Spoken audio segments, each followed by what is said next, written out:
Ok, imagine un futur dystopique super sympa, façon rétro-futuriste, sans la fibre, où l'air dehors est tellement toxique qu'on a tous décidé de vivre dans un tube sous terre. Genre la vie de top, mais sans la liberté de sortir quand on veut. Enfin, voilà le contexte de Silo. Quand j'ai découvert cet endroit, j'ai pris conscience qu'on ne savait pas grand-chose sur l'histoire du silo. Juliette Nichols est une mécano rebelle et voleuse de rubans adhésifs. Ouais, détail très important.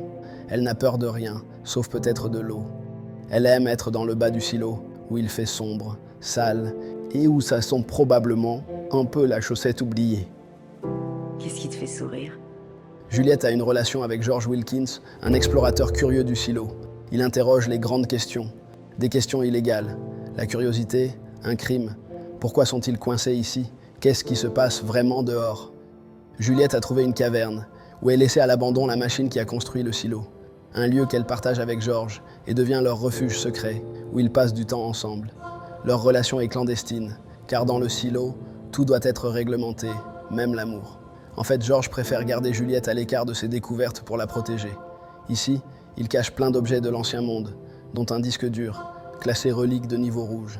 Et cette découverte, George la partage avec Alison Baker. Je veux sortir! Je veux sortir. Alison est une analyste de données, travaillant au sein du département informatique, et elle est beaucoup trop curieuse. L'un de ses articles sur la récupération de fichiers a sonné l'alerte. Mais il a aussi attiré l'attention d'un autre homme, George donc. Alison l'aide à récupérer les données du disque dur. Au milieu des nombreux fichiers, ils y trouvent des images sur le paysage extérieur. Alison dénonce publiquement le mensonge des écrans et demande à sortir nettoyée. C'est comme ça qu'ils disent. Toute demande est irrévocable. Et dehors, elle voit un paradis verdoyant. Fidèle à sa promesse faite à son mari, elle nettoie les capteurs pour lui transmettre un message. Nettoyer, ce geste, ils le font tous quand ils sortent. Hélas, Alison est asphyxiée par l'air toxique malgré sa combinaison. Cliff du pilote. Ça met le temps. Mais le chaos ne s'arrête pas là. George est retrouvé mort. Il se serait suicidé en se jetant de la rambarde. J'aurais aimé qu'il choisisse quelqu'un pour le remplacer. Il l'a fait. Juliette trouve une relique de George. Accompagnée d'un message codé, j'ai trouvé ce que je cherchais. Dans le disque dur, George avait découvert des plans du silo, mentionnant une porte cachée sous l'eau de la caverne. Juliette soupçonne un meurtre et alerte son ami Hank, adjoint du bas du silo. Il revient pour mener l'enquête, avec la cavalerie. Le principal adjoint Sam Marne, loyal et intègre. Et son shérif Holston Baker, le veuf d'Alison. Juliette fait confiance à Holston et lâche tout. Sa relation non autorisée, les reliques et la caverne d'Ali Baba. Ensemble, ils retrouvent le disque dur et des notes laissées par Alison, liant leur destin. Holston promet d'enquêter, prenant le disque. 3 mois passent sans aucun signe d'Holston, puis Juliette apprend qu'il part au nettoyage. Tourmenté, Holston n'a plus rien à perdre. Il veut sortir pour connaître la vérité. Sans surprise, il nettoie les capteurs et rejoint sa femme pour l'éternité. Cependant, Holston laisse un héritage, son badge, et il désigne Juliette comme successeur à son poste de shérif. Ce choix fait grincer des dents au sommet. Coucou Bernard. La mère Ruth Jans, une bonne femme d'honneur, s'interroge. Conserver leurs coutumes est essentiel, et Holston l'a choisi. Cela doit bien signifier quelque chose. C'est décidé. Armé de sa gourde, son sac à dos, Jans fait le grand voyage jusqu'au bas du silo. Parce qu'il n'y a pas d'ascenseur dans cet endroit merveilleux. Elle arpente 144 étages. Ouais, il faut le faire, hein. Et profite du voyage pour rencontrer son peuple. On sent qu'elle est aimée, et à juste titre. À son arrivée, Jans découvre une battante.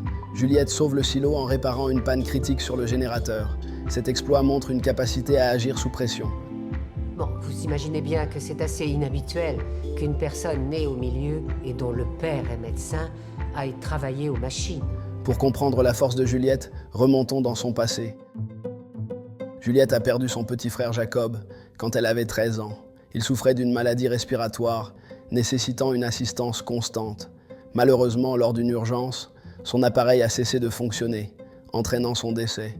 Anna a essayé de construire une machine pour sauver des vies futures, mais son espoir fut écrasé par l'ordre du silo.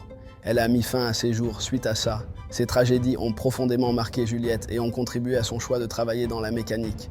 Vouloir tout réparer est une passion, une obsession. Le deuil et le silence de son père ont creusé un fossé.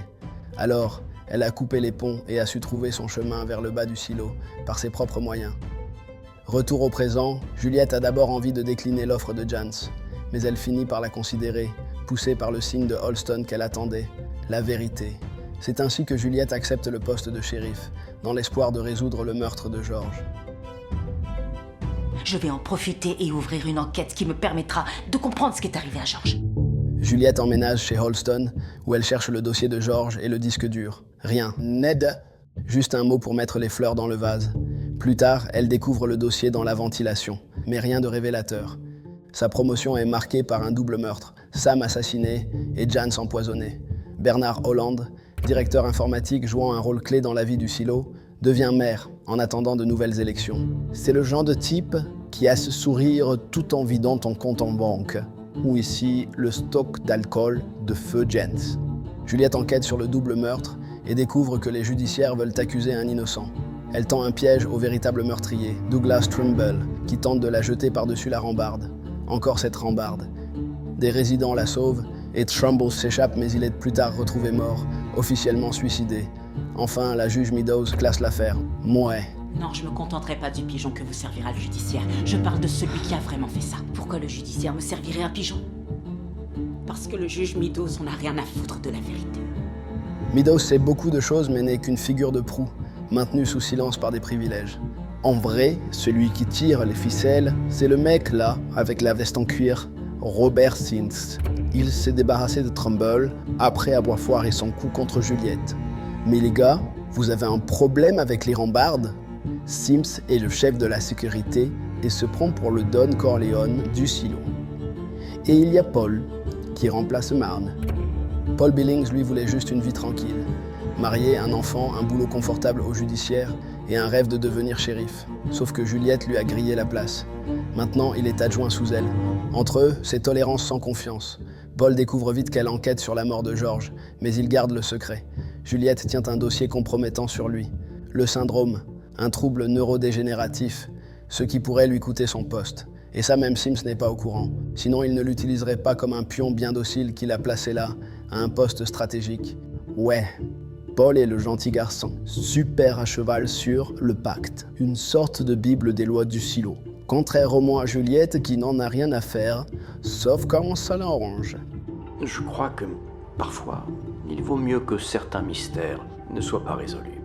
Comme elle a résolu le double meurtre, Juliette gagne la confiance de Bernard et en profite pour avancer ses propres recherches en douce. Elle interroge Regina Jackson, l'ex de George, qui affirme s'être fait manipuler par lui pour récupérer des reliques, y compris le disque dur toujours introuvable. Juliette accuse ensuite Regina de l'avoir vendu, mais celle-ci lui révèle que tout le monde est constamment surveillé par des micros. Regina lui offre un livre datant d'avant la construction du silo. Cette relique précieuse était un cadeau de George, reçu de sa tante Gloria. Juliette découvre alors un aperçu de la réalité extérieure à laquelle elle n'a jamais eu accès. Mais ce livre fait ressurgir un nom familier, Gloria Hildebrandt, mentionné dans le dossier de Holston. Pourquoi l'avait-il interrogé? Les gardiens de la flamme, vous savez ce que c'est? Non, vous l'ignorez parce qu'ils nous ont éradiqués. Gloria est apparue pour la première fois lors de sa rencontre avec Allison, où elle lui a révélé que tout est contrôlé pour limiter leur liberté. En effet, après 2 échecs, les Baker ont obtenu une 3e autorisation pour concevoir, mais ont échoué, encore. Allison découvre que son contraceptif n'a jamais été retiré. Pour preuve, elle se l'enlève. Aïe! À ce sujet, Juliette confronte son père, le docteur Pete Nichols, qu'elle n'avait pas revu depuis 20 ans. Lui pensait agir pour le bien du peuple, que c'était pour éviter les maladies génétiques. Des non-dits, telles larmes de regret, des réconciliations émouvantes. Juliette lui demande une faveur, l'aider à approcher Gloria, qui est aujourd'hui placée en unité de soins prolongés. Elle souffrirait d'hallucinations. Après avoir reçu une piqûre pour sortir de son état comateux, Gloria fait des révélations à Juliette. Il y a 140 ans, une guerre appelée la Rébellion a conduit à la destruction de nombreuses archives historiques. Gloria faisait partie des Gardiens de la Flamme, un groupe clandestin qui s'est formé en réaction à cette suppression de l'information, cherchant à conserver et transmettre les vérités effacées par les autorités du silo. La mère de Juliette, Anna, et celle de George faisaient elles aussi partie des Gardiens et se connaissaient, liant encore plus leur destin. Sans successeur, Gloria désigne Juliette comme la dernière gardienne de la flamme, en raison de sa curiosité. Juliette réalise qu'ils sont observés via le miroir, grâce aux fleurs de Holston, qui devaient être placées devant. Elle en déduit alors que le disque dur pourrait être caché dans la chambre de Gloria. L'aération, bingo! Et oui, le silo est un énorme Big Brother, avec des caméras partout et une tour de contrôle secrète, surveillée par Sims, évidemment. Sims comprend que leur système est compromis et se précipite avec son équipe pour intercepter Juliette et récupérer le disque dur. Mais elle a déjà fui. Elle est ensuite piégée à la ferme par Bernard et Sims, qui se révèlent être les deux grands tyrans du silo. Vous avez dit très distinctement que vous vouliez sortir. Robert, tu as entendu? Absolument. Non. Ça fait 2 shérifs en 2 semaines. Vous êtes le plus grand danger que nous ayons connu depuis 140 ans. Juliette réussit à s'échapper par la rambarde fétiche. La faute à Paul qui avait la tremblote. Paul doute que Juliette ait demandé à sortir nettoyer de son plein gré. Il fouine, trouve un bouquin planqué chez elle, en chiale un bon coup, puis le brûle. Oh, et garde une page en souvenir. Et puis il se fait rattraper par Sims, qui le secoue comme un prunier pour avoir laissé filer Juliette. Paul avoue son syndrome et au lieu de le virer, Sims le nomme nouveau shérif, histoire de garder son petit pion en place. Pendant ce temps, Juliette prend en otage Camille Sims, la femme du bulldog en cuir. Elle essaie de connecter le disque dur parce qu'ils ont l'équipement nécessaire, mais il envoie un signal à la salle de contrôle. Avant que les troupes débarquent, Camille la laisse fuir, dans l'intérêt de protéger son fils Anthony. Elle sait comment se déroule un assaut, étant une ancienne raider. Plus tard, elle dit à son mari Nous n'avons qu'un seul but, une seule ambition. Et en aucun cas, nous ne devons l'oublier. « Mystère à suivre en saison 2 ». D'accord, quel nombre? Le nombre 18. Au milieu de ce chaos, il y a ce pauvre innocent Lucas Kai qui n'avait rien demandé. Ce type est fasciné par les lumières du ciel. Ouais, ils connaissent pas trop le concept des étoiles. Plus tôt, il tente de flirter avec Juliette, mais panique quand elle lui demande de l'aider avec le disque dur. Même s'il ne la balance pas, Bernard finit par coincer Lucas. En sueur, Bernard l'interroge sur le numéro de série du disque dur, et Lucas révèle qu'il a vu noter le chiffre 18. Ce même numéro est sur une clé que Bernard possède, liée à l'accès des serveurs. Et Lucas finit par être envoyé dans les mines pour son silence. Traquée, Juliette évite les caméras en passant par le vide ordure, et se réfugie chez Patrick Kennedy, ce gars que Juliette avait sauvé au tout début. Il lui trouve un hacker. Ensemble, ils parviennent à pirater le disque dur. Jackpot. Juliette tombe sur une vidéo de George confirmant qu'il avait trouvé la porte et qu'il l'aimait. Enfin, elle découvre les images chocs de dehors. Elle essaie de diffuser la vérité à tout le silo, mais Bernard coupe la transmission. Seule la salle de contrôle a le temps de voir les images. Furieux, Bernard ordonne à tous de détourner le regard, même Sims, révélant ainsi que Sims n'a pas toutes les informations que Bernard possède. Tu voulais la vérité. La vérité, c'est que je t'aime. Juliette finit par se planquer chez ses vieux potes du fond. Shirley Campbell, une ingénieure qui a soutenu Juliette dès son arrivée au fond, Knox, le chef mécano, et enfin Martha Walker, une électronicienne qui vit isolée dans sa grotte. Elle n'a pas mis les pieds dehors depuis 25 ans, suite à une rupture avec son épouse Carla. Walker est un soutien essentiel pour Juliette. Quand Bernard rapplique, Knox n'a pas le choix. Il vend Juliette à contre-cœur pour protéger sa clique. Avant de se faire choper, Juliette chuchote vite fait quelques secrets à Walker. Et Walker décide de tout faire pour sauver Juliette. Elle se bat contre sa phobie de l'extérieur et rend visite à son ex, Carla, du service fourniture. Elle lui demande de truquer la combinaison de nettoyage avec le bon ruban adhésif, celui de qualité. Juliette a bien fait quand même de voler ce ruban. Vous avez été chargé du nettoyage. Avant que Juliette ne soit envoyée au nettoyage, Bernard, trop sympa, lui montre la vidéo de George se suicidant pour protéger ses secrets. Le cœur lourd mais libéré, Juliette sort. Cependant, elle refuse de nettoyer les capteurs dans un geste de rébellion. Parce que ouais, le paysage digne d'un fond d'écran de Windows XP, c'est du fake.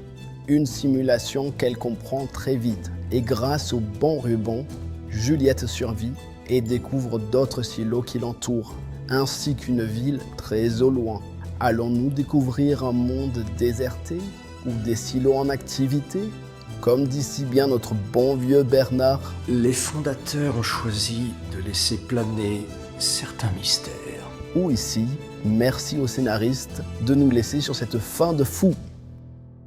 Alors, tu te poses sûrement la question, pourquoi une simulation à leur sortie? Imagine l'extérieur comme l'au-delà. Tu sors, tu vois le paradis et direct, la première chose que tu veux faire, c'est rassurer tes proches, leur dire que tout va bien, que c'est magnifique dehors. Donc, le geste de nettoyer, c'est un message. Une sorte de « Hey, tout roule les gars, venez !» Cette illusion est bien foutue pour pousser ceux qui sortent à faire le geste par pure foi humaine. Et pour ceux qui restent à l'intérieur, qui ne voient qu'un paysage tout crado, c'est différent. Voir les autres nettoyer les rassure. Ils se disent que leur système marche, que c'est pour la bonne cause. Bref, du grand lavage de cerveau, bien orchestré. Merci à toutes les personnes qui m'ont commenté dernièrement. Vraiment, ces quelques secondes pour vous, mais tellement beaucoup pour moi, pour mon travail. C'est pas facile de tout résumer, hein. Silo était vraiment compliqué, mais bon, j'adore ça. Alors merci encore pour votre soutien. C'est cool de me suivre. À très vite. Bye.